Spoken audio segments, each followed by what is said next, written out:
Good morning, everybody. Here, Rev Rick with you, and it is yet again a marvelous day to be a Christian. And I hope you are having a glorious morning in the Lord.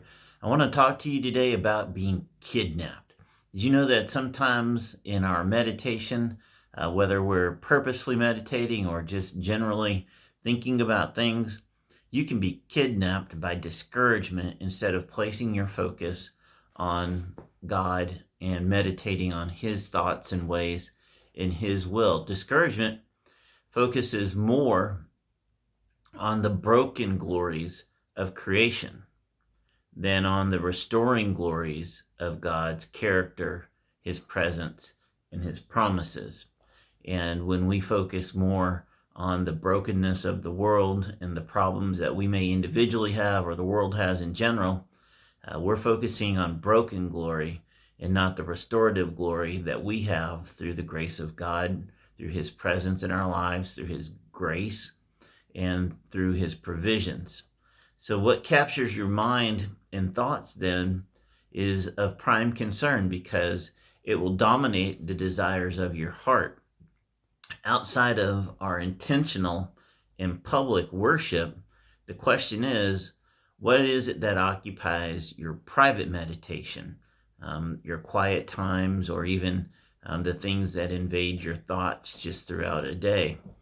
That which dominates your meditation time is going to shape the way you view yourself, the way you view your life, the way you look at God, and your view of those things is going to shape the choices that you make and the actions that you take. Some questions, some analysis that you can do about your meditation time is to ask if perhaps it's being kidnapped. Is this time being kidnapped by disloyalty of those around you, or maybe even a good friend?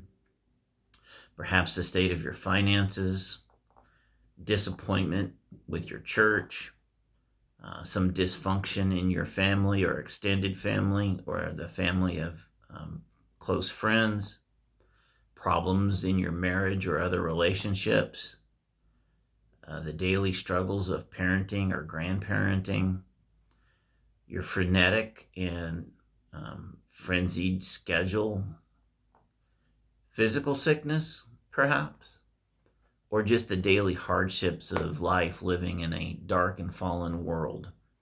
Now, you're thinking, how am I supposed to respond to that? What am I supposed to do with all that? Well, in remembering about biblical faith, I guess would be the best way to go about it. Biblical faith, that is true faith in existence, presence, and promises and provisions of God. It never requires you to deny reality or deny the circumstances of any given situation. It's not biblical faith to try to convince yourself that things are good that are not good. It is not biblical faith to work to make yourself feel good about things that are not good. Biblical faith looks reality in the face and is unflinching. It is a source for you to deal with reality. It does not require you to deny it. On the other hand, there is a very crucial difference between facing hard realities and allowing those realities to invade or even dominate your thoughts and in particularly your quiet time in your meditation. Those things will work their way into your heart. A good thing to read in the Bible about this, a good little short passage on how God feels about this, is to look at His words to Joshua in Joshua chapter 1, verses 1 through 9, and His exhortation about it to Joshua. So, what does biblical faith do? It examines reality, but it makes the Lord the source of the meditation and not the problems themselves. It's only when you are able to look at life through the window of the glory of the one who has been the source of your meditation that reality seems dealable. It is manageable. And it allows you to see reality accurately when you look at it through the view of meditation focused on God. The more you meditate on your problems, the bigger and more insurmountable they will seem to be. Meditating, however, on God in the midst of trouble reminds you, once again, that God, to whom grace has connected you to his magnificent glory and the grandeur of his grace, is in fact the way that you should make your self feel good. And feeling good is not something to be afraid of. It's not something to shun. You want to feel good about God in your relationship, and your meditation should be focused on God and your relationship and God's provision, his wisdom, his thoughts, his ways, his glory, his restorative grace. Because when you do that, you can feel good about what you've done and feel better about either your individual problems, the problems of family or others, and the problems in the world in general. He is infinitely greater than any problem that you could ever experience.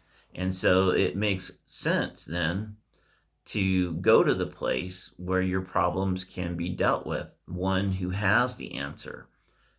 You may or may not individually come up with the answer, but in any case, God wants you to rely on him, his authority, and his power to guide you through whatever situation it is, and not allow yourself to be distracted and even kidnapped by the thoughts of your problems or the problems of the nation in general, or even worldwide issues.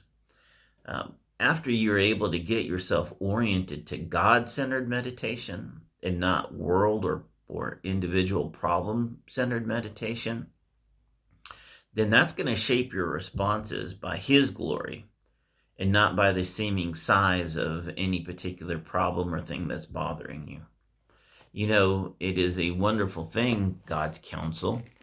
He very firmly intended for us to have it and use it as a way to get through this life, use it as a source of power to ultimately be able to affect the kingdom in the way that God wants us to exercise the general ministry that we all have, and then to be able to fulfill our individual missions given to us by God himself. And so to discover the tools that we have available to us, the gifts, if you will, that were given to us, will be an empowering thing. Otherwise, you're just out there on your own, maybe believing or trying to believe, having faith in things, but not truly understanding the thing that you're having faith in. In order to do that, you have to have God-centered meditation and singular focus, living for an audience of one, because that is where your thoughts are, and thus that is where your heart will be. And then it is only natural for your words and your actions to follow along.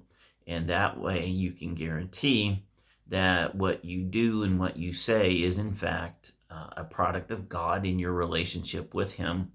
And it is his authority and power and will that are being exercised and not yours. And that way you can conquer anything that might be in front of you.